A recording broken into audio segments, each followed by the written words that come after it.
Gloria a Dios.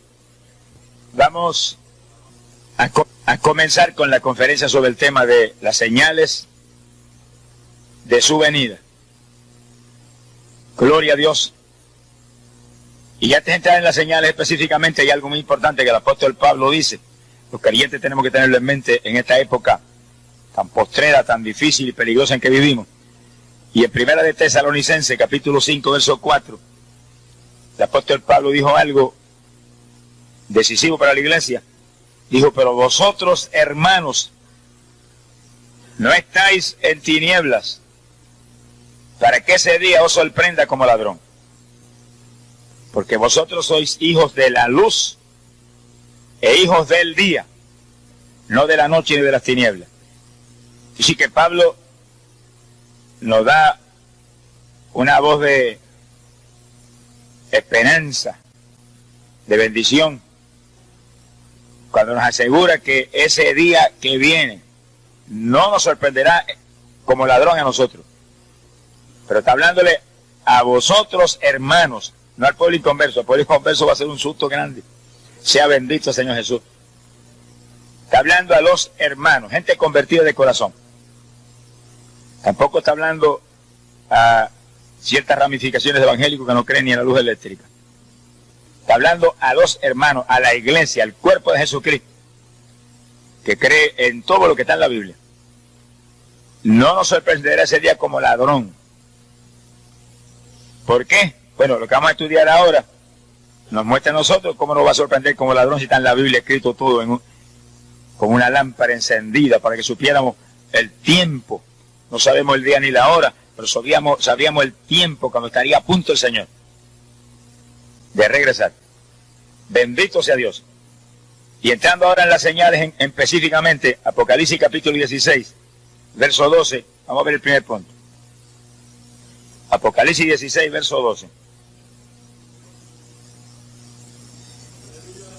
Dice el apóstol San Juan: y el sexto ángel derramó su copa sobre el gran río Éufrates, y el agua de éste se secó, para que estuviese preparado el camino a los reyes del oriente.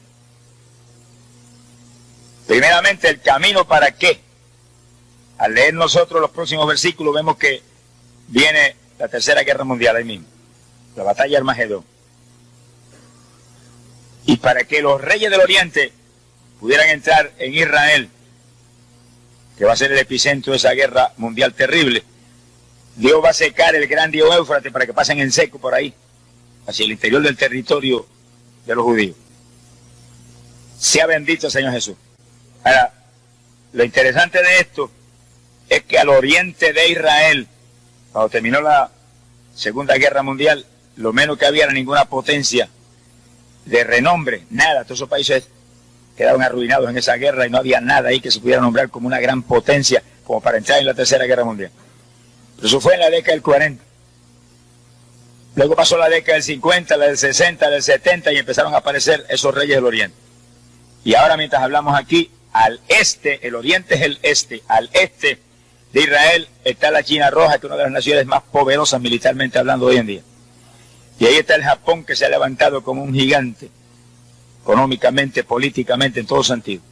Son dos potencias tremendas ahí ahora, mostrándonos que estamos en los días de los reyes del oriente, en los días en que Dios va a secar el Éufrates, en los días en que va a estallar la Tercera Guerra Mundial. Y así que es una voz de alerta para toda la humanidad de que pronto esto que estamos viendo ahí va a suceder. Se secará el río y esas potencias pasarán a la Tercera Guerra Mundial en territorio de Israel. Bendito el nombre de Jesús. Ahora, en Efesios capítulo 5, verso 14, el apóstol Pablo abrió una palabra de alerta, pero que al mismo tiempo es una palabra profética. Hablando a la iglesia, dijo: despierta tú que duermes, levántate de entre los muertos y la luz de Cristo te iluminará. Y digo que era una voz de alerta porque está hablando que los que están dormidos fracasarán en este tiempo que viene. Pero al mismo tiempo es una voz profética, como señalando cómo estaría la iglesia en este tiempo. Dormida, en un sueño trágico de indiferencia, de incredulidad, de indisciplina. Se me entristece a mí el alma cuando comenzamos un llamamiento que hay cientos y cientos de perdidos dentro de la iglesia y se ponen de pie montones de hermanos y se van para su casa, como si eso no fuera con ellos. Yo no sé cuándo fue que se convirtieron, pero ojalá se conviertan a tiempo. Alabado sea Dios. El que está convertido, que ha nacido de nuevo, mira hermano, cuando llega un llamamiento, prepara, le dice: Señor, haz de mi cabeza agua y de mis ojos fuentes de lágrimas, para llorar por esta gente perdida aquí, porque tenemos que dar de gracia lo que de gracia hemos recibido. Tenemos que pelear por esa gente perdida con todo, para que tengan la misericordia que Dios ha tenido con nosotros. Sea bendito Señor Jesús. Naturalmente que ese tipo de creyente es el tibio, que está en el cuerpo ahora mismo, pero cuando suene la trompeta, lo vomitarán por su boca. ¿Qué es lo que se va para el cielo cuando suena la trompeta? Cuando se ve el cuerpo de Jesucristo, que es la iglesia. Y mucha gente que está en la iglesia, que están tibios, dice: en ese día los vomitaré por mi boca. Si los vomita, que sí que están dentro, están en el cuerpo, pero cuando suena la trompeta, van a sentir como la Virgen insensata: ¡ay! Se me apaga la lámpara. Para afuera. Y los que quedan dentro, eso se van. Y sí que hay que estar en el cuerpo, pero bien ligado ahí, con coyunturas y ligamentos del Espíritu Santo. Lleno del Espíritu de Dios, que en ese momento no haya titubeos en ninguna clase. Volemos. Sea bendito el nombre de Jesucristo. Ahora, ¿qué importancia tiene este primer punto para nosotros? Bueno, nos muestra que estamos en los días en que se acerca la Tercera Guerra Mundial. Y antes de que la Guerra Mundial estalle, volamos nosotros para el cielo. Mira, aquí lo pueden ver. Verso 13, después que habla de los reyes del Oriente para atravesar hacia la Tercera Guerra Mundial, dice: vi salir de la boca del dragón, de la boca de la bestia y de la boca del falso profeta, 3 espíritus inmundos a manera de rana. Y explica: son espíritus de demonios que hacen señales y van a los reyes de la tierra en todo el mundo para reunirlos a la batalla de aquel gran día del Dios Todopoderoso. Ahí está la Tercera Guerra Mundial, todo el mundo en guerra, engañado por el diablo. Pero fíjense que antes de que la guerra estalle, el verso 15 nos da a nosotros un toque de alegría. Jesús dijo: he aquí que yo vengo como ladrón. Dichoso el que vela y guarda sus vestidos, para que no ande desnudo y vean su vergüenza. Ese es el rapto. Como ladrón en la noche desciende el Hijo del Hombre y arrebata su pueblo y se lo lleva. Su propiedad para arriba. Su cuerpo es levantado de esta tierra, que es su iglesia. Y después de ese levantamiento, dice, lo reunió en el lugar en que en hebreo se llama Armagedón. Después viene la guerra. Primero el rapto y después la guerra. Primero el arrebatamiento y después los juicios terribles que vienen. Aparte de la guerra mundial vienen otros. Pero primero nosotros volamos. ¿Cuántos son del cuerpo? ¿Y cuántos están calientes? No basta con ser del cuerpo, hay que estar caliente, porque si estás tibio te van a vomitar momentos antes del rapto. Ese es el reto nuestro, mantenernos calientes. Jesús dijo: fuego he venido a traer a la tierra, fuego. ¿Cuánto deseo que esté encendido? El creyente verdadero es una antorcha encendida que alumbra en esta tierra al pecador. Bendito sea el nombre de Dios. Vamos al segundo punto. Dice que el primer punto nos presenta el este de Israel. Y ahí están 2 naciones poderosas ya cumpliendo esa profecía, que pasarán en seco por el Éufrates a la Tercera Guerra Mundial. Pero el segundo punto, Ezequiel 38, verso 2 y 3, y verso 15 en adelante. Ahí ahora vamos al norte de Israel. Dice que Israel es el epicentro de todo, ese pueblito tan pequeñito. Ezequiel 38, versículo 2 dice: hijo de hombre, pon tu rostro contra Gog. Ahí dejamos porque ese es el punto que nos interesa. Y habla de un personaje, Gog. Pon tu rostro contra ese personaje. Verso 3 dice: porque así dicho Jehová el Señor, he aquí que yo estoy contra ti, oh Gog. Hay un personaje ahí que Dios le va a dar con todo. Pero lo más que nos interesa a nosotros, verso 14 en adelante ahora, profetiza, hijo de hombre, y dile a Gog, que así ha dicho Jehová el Señor, en aquel tiempo cuando mi pueblo Israel habite con seguridad, tú lo sabrás, y vendrá de tu lugar de las regiones del norte. Dice que ese es el punto clave. El norte de Israel, de ahí viene. Tú y muchos pueblos contigo, todos ellos a caballo, gran multitud, poderoso ejército. Así que es un imperio militar poderoso, el que viene contra Israel. Y subirás contra mi pueblo Israel, como una nube que cubre la tierra. Eso será en los últimos días. Y te traeré sobre mi tierra, para que las naciones me conozcan cuando yo sea santificado en ti, oh Gog, delante de sus ojos. La palabra Gog quiere decir jefe, y ese es un jefe grande, y también quiere decir oso. Y fíjense que Gog está al norte de Israel. Y sí que ahí hay dos claves inconfundibles para identificar a Gog. Al norte de Israel está la Unión Soviética, y el emblema nacional de Rusia es el oso. Que sí que ahí está hablando específicamente, en forma inconfundible. No hay un intérprete de la Biblia que no esté de acuerdo con eso. Que ahí está hablando de Rusia y un jefe grande que le llama Gog. ¿Será ese que está ahora dialogando con Reagan? La cosa está bien.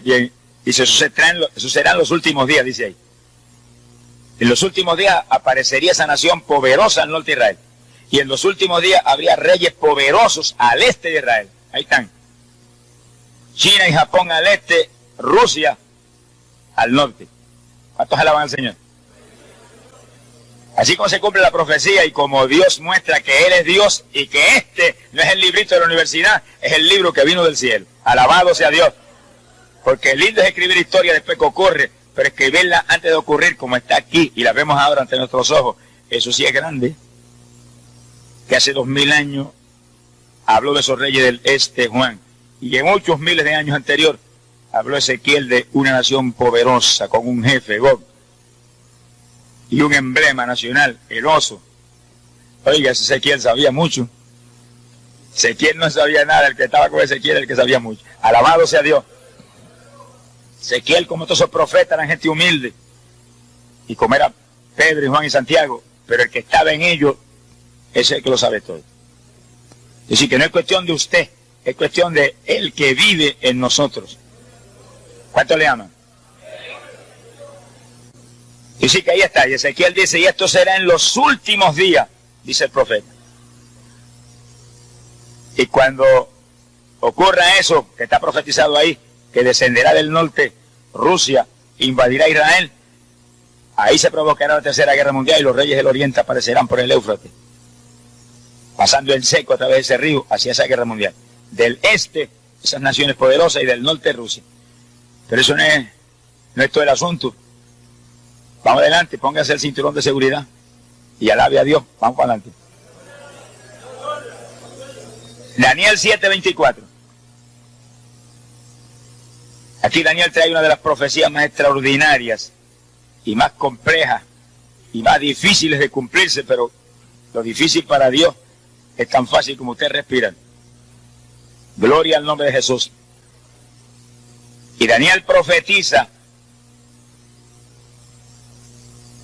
que donde antes estuvo el viejo imperio romano, Daniel 7:24, está hablando de una cuarta bestia, que es el imperio de Roma. Y Daniel profetiza que de esa bestia él dio 10 cuernos, significan 10 reinos que salían de ella. Y detrás de esos 10 apareció otro rey poderoso que tomaría dominio de esos 10. ¿Y qué importancia tiene eso para nosotros?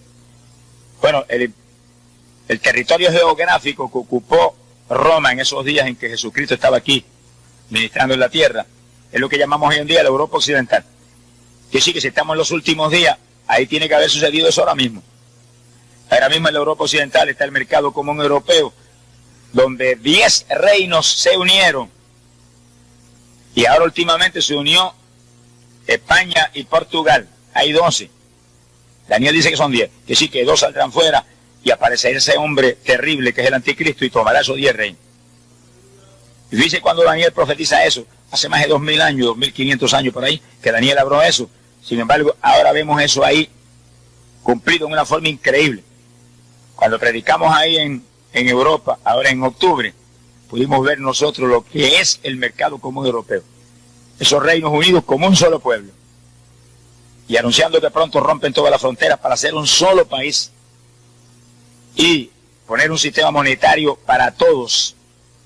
Y ahí donde el anticristo toma ese imperio poderoso. Imagínense, ahí está Inglaterra, ahí está Francia, ahí está Italia, ahí está Alemania Occidental, naciones poderosas con poderío nuclear terrible. Más de 330 millones de personas unidas ahí. Estados Unidos no tiene tanta gente ni ninguna nación aquí abajo.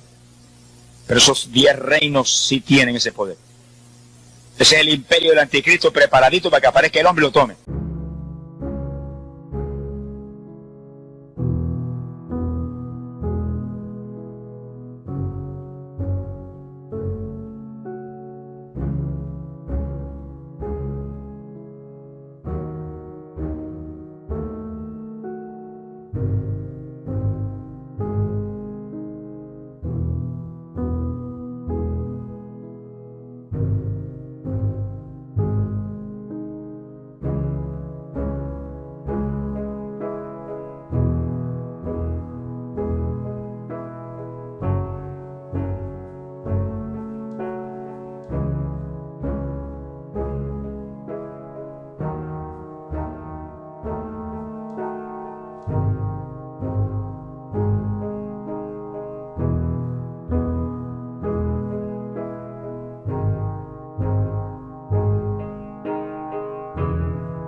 El hombre está ahora mismo en algún lugar esperando su momento. Lo que pasa es que el apóstol Pablo dice que mientras que lo que impide no se ha quitado del medio, él no puede aparecer. Dice, pero cuando el que impide, dice él. Nosotros decimos, la novia el cordero, pero la novia no es él. La novia es femenina, alabe lo que él vive. Es que es lo mismo. Él se refiere al cuerpo de Jesucristo. El cuerpo de Jesús. Cuando el cuerpo de Jesús se ha quitado y esa es la novia, entonces aparecerá el anticristo.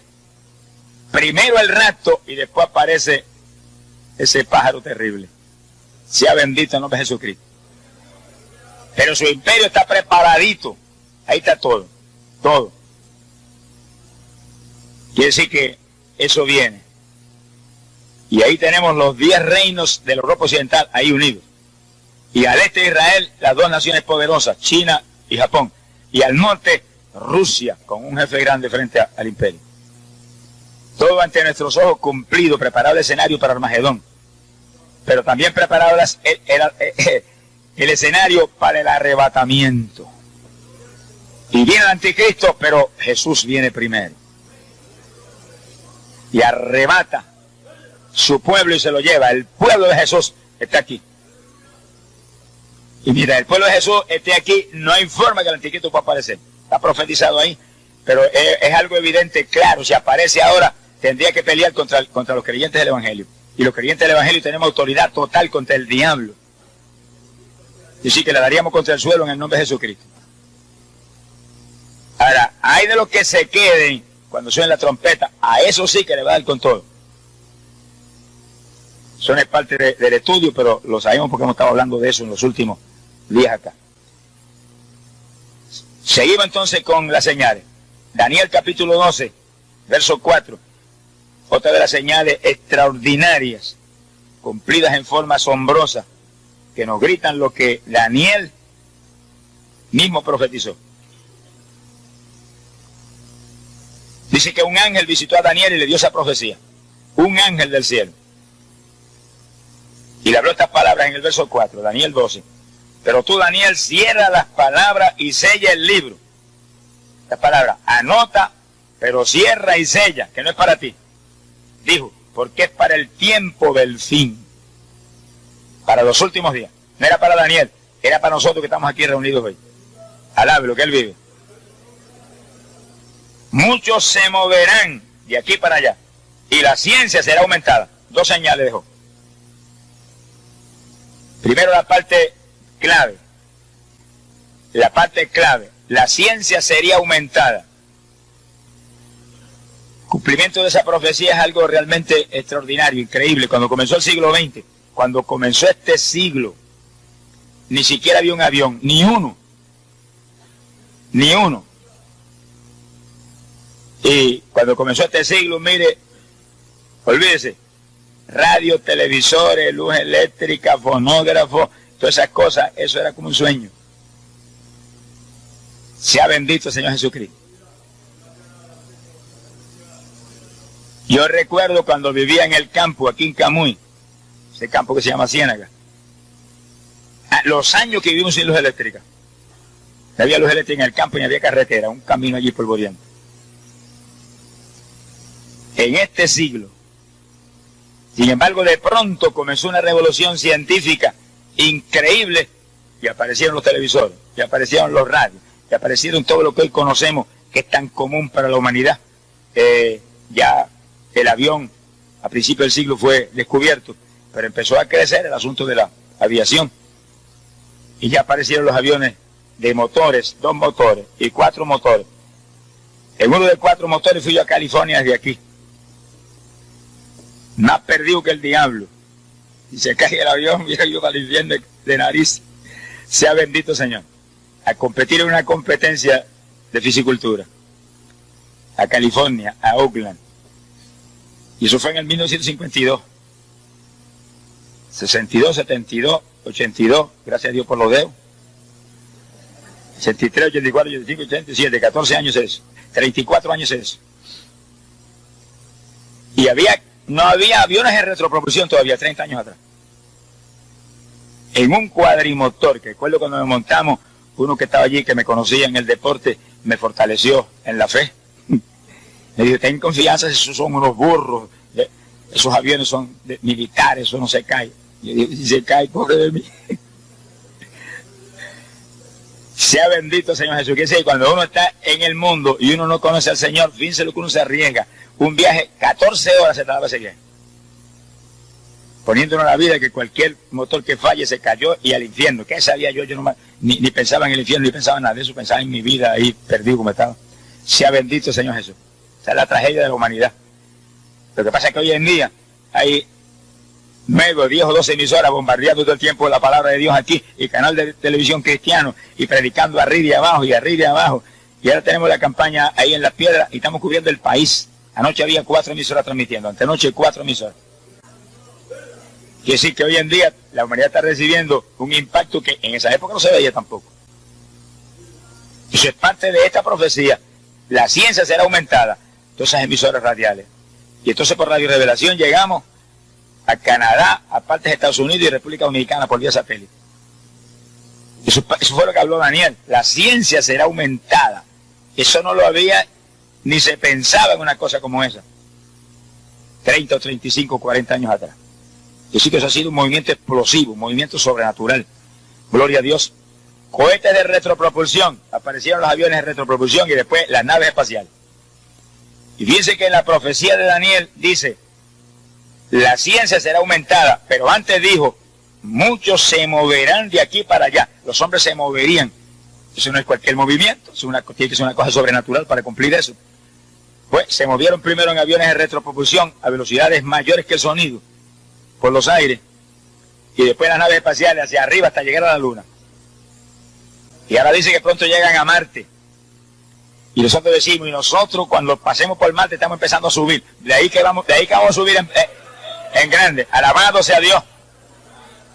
Lo único que nosotros no vamos en naves espaciales, vamos arrebatados en nubes hacia el aire.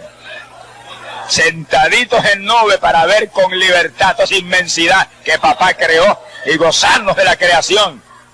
Y aquel que es Dios y es Rey soberano. Sea bendito el Señor Jesucristo. Que sí que ante nuestros ojos hemos cumplido esa profecía tan increíble.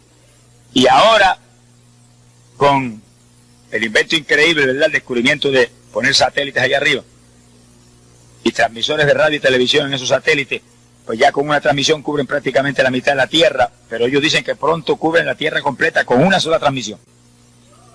Cuando el anticristo aparezca aquí, eso estará ya en pie.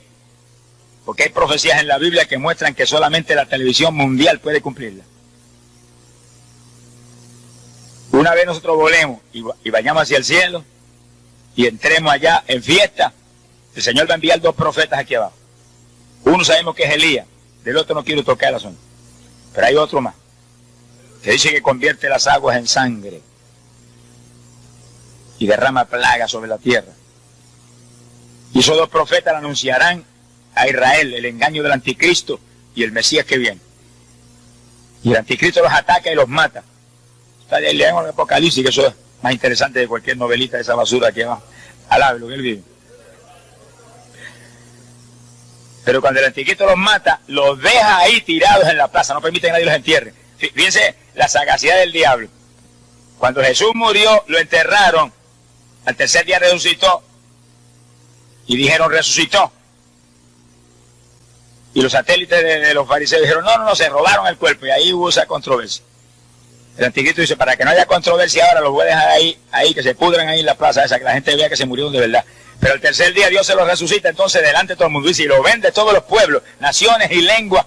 ¿Y cómo es posible eso? Televisión mundial. Y ahora mismo por vía satélite ya se puede lanzar un mensaje, radio, televisión, que cubre prácticamente la mitad de la tierra. Ahora, en breve, ellos dicen que se lo perfeccionan y cubrirá la tierra entera. El anticristo tendrá en sus manos. Y toda la humanidad verá levantarse Elías y el otro profeta y pararse derechito y hacer así, para arriba. Un rato pequeño, alabe lo que él vive. Se van para arriba esos 2 también. Entonces los hijos de Israel gritarán verdaderamente, Jehová es Dios y el Mesías es ese que nosotros matamos. Dice que vienen cosas tremendas que van a suceder, pero nosotros, hermanos, no veremos nada de eso. Nosotros seremos arrebatados antes de que los últimos 7 años de esta dispensación comiencen. Antes que aparezca el anticristo, nos fuimos. Antes que aparezca la gran tribulación, nos fuimos. Antes de que estos eventos que contamos ahora suceda, nos fuimos. Nosotros estamos en una cita con nuestro novio, Arabe, lo que el Señor le ama. Arriba en el reino de los cielos para una boda. Y para allá vamos. Y mientras aquí abajo todo el poder del diablo lanza a la tierra la tribulación, arriba todo el poder del Dios vivo está rodeando a la novia de Jesús para la fiesta más grande que jamás ha ocurrido. ¿Cuántos son novias de Jesucristo?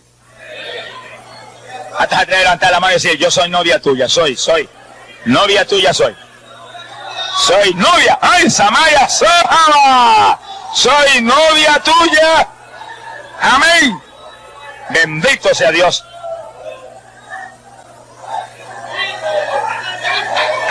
Gloria a Dios. Hay poder en Jesús. Ahora, Oiga bien esto, hermano, y asegúrese y póngase el cinturón de seguridad. No basta con ser novia ahora, hay que estar lleno del Espíritu Santo. Porque los tibios, dijo, los vomitaré por mi boca. Y eso está en Apocalipsis capítulo 3, verso 14 en adelante. Y apenas leemos eso, aparece el capítulo 4, donde dice, se abrió una puerta en el cielo y una voz gritó, ¡sube acá! Ese es el rapto. Quiere decir que mucha gente que está en el cuerpo quedarán fuera en el último segundo. Porque a los tibios lo dijo, los vomitaré por mi boca. Los calientes, esos siguen en el cuerpo y para arriba. En viaje sin escala hasta el tercer cielo. Manténgase en fuego, que ese es el reto. Ese es el reto. El reto no es ser evangélico, evangélico es cualquiera. Evangélicos mundanos, los hay por millares aquí abajo. Son un descrédito para el evangelio. Evangélicos hipócritas, montones. Evangélicos ladrones que compran fiado y lo pagan. Alabe lo que el Señor le ama. Hay de todo. Pero evangélicos llenos del Espíritu Santo. Llenos del Espíritu Santo, sinceros, humildes, honestos, íntegros. Ese es el cuerpo de Jesucristo que se va. Otros están en el cuerpo y Dios los bautizó con el Espíritu Santo, y cuando los bautizó con el Espíritu quedaron injertados ahí, y están ahí. Y usted los ve en la iglesia y de vez en cuando dan sus saltitos y hablan una lengüita, pero ahí siguen, no dan testimonio a nadie, siguen esa tibieza. Pero cuando venga el momento de sonar la trompeta, para afuera. Qué tragedia. Por eso que esto es un reto que hay que buscar a Dios ahora con todo. Esta es la época de buscar a Dios. Esta no es la época de irse a una montaña a esperar a Jesús. Usted y yo no somos tan necios como eso. Esta es la época de buscar a Dios con todo, dar testimonio a la humanidad, mantener la llenura del Espíritu, orar con todo, madrugar a orar, ayunar con frecuencia, firmes en las iglesias sin perderse un culto, ni irse antes de que se acabe el culto. Maleducado, sonríase, que el Señor le ama. Alabado sea Dios. No hay apuro de irse del culto, el apuro es que suene la trompeta y nos vamos con el Señor para arriba. Ese es el desespero del pueblo de Dios. Acabar de salir de este mundo podrido. ¡Ay, Saya, Sama! Bendito sea Dios. Y sí que esa profecía está cumplida en forma increíble ante nuestros ojos. Y cada 5 minutos descubren 300.000 palabras de conocimiento científico nuevo los científicos. Como se cumple la Biblia. Cayó del cielo ese librito. Alabe lo que el Señor le ama. Profeta Nahum, capítulo 2, verso 2 y verso 4. Nahum. Sea bendito el Señor. Aleluya. Nahum tuvo una visión, que ahí el verso 4 lo ve bien claro, donde vio carros que se precipitaban a las plazas con estruendo, rodaban por las calles, y su aspecto era como antorchas encendidas, y corrían como relámpagos. Imagínense la sorpresa de Nahum en esa época tan primitiva, ver ese tipo de vehículos, con focos resplandecientes, a velocidades tremendas, por carreteras corriendo a esa velocidad tan grande. Para él sería un choque, pero ¿qué es eso? En esa época tan primitiva, Nahum habría visto que carretas tiradas por caballo.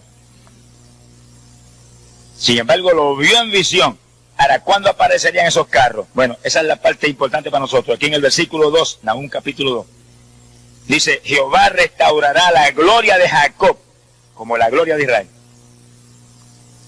Cuando Dios estuviera para restaurar a Israel, dice bien, cuando Dios estuviera para restaurar a Israel, esos carros aparecerían. ¿Se ha cumplido eso? Hay más automóviles que pelo tenemos en la cabeza, que estamos aquí ahora. Creo que hay 3 o 4 automóviles para cada persona en Puerto Rico, imagínense cuántos automóviles hay. Y usted va de noche y ve esto como lo vio Nahum. Va de noche por una carretera, especialmente una autopista aquí, de momento ve aquella antorcha encendida que viene, y usted no ve qué clase de vehículo es, y pasa por lo suyo, usted lo que oye es el viento, y no le da tiempo de ver si es una camioneta, un automóvil o lo que es. Así lo vio Nahum, corriendo como relámpagos por las carreteras y semejantes antorchas encendidas, y aparecerían en el tiempo en que Israel estuviera a punto de ser restaurado. Gloria al nombre de Jesucristo. Bendito sea Dios. Ahora, lo más importante de esto para nosotros es cómo va a ser restaurado Israel. Oseas capítulo 6, verso 1. Profeta Oseas, capítulo 6, versículo 1, empieza Oseas profetizando el juicio terrible que vendría sobre Israel. Y dice, porque Él nos ha herido y Él nos ha desgarrado, pero nos vendará y nos curará. Dice que habla del juicio, donde Dios iba a herir y a desgarrar a Israel. Pero después habla de que Israel sería restaurado. Nos vendará y nos curará. Y nos devolverá la vida, versículo 2. ¿Cuándo? Después de 2 días. Pasarían 2 días de Dios, que son 2000 años. Un día con el Señor son como 1000 años. Y al pasar esos 2000 años, Dios restauraría a Israel. Le devolvería la vida. Y miren lo que dice. Y entonces al tercer día viviremos en su presencia.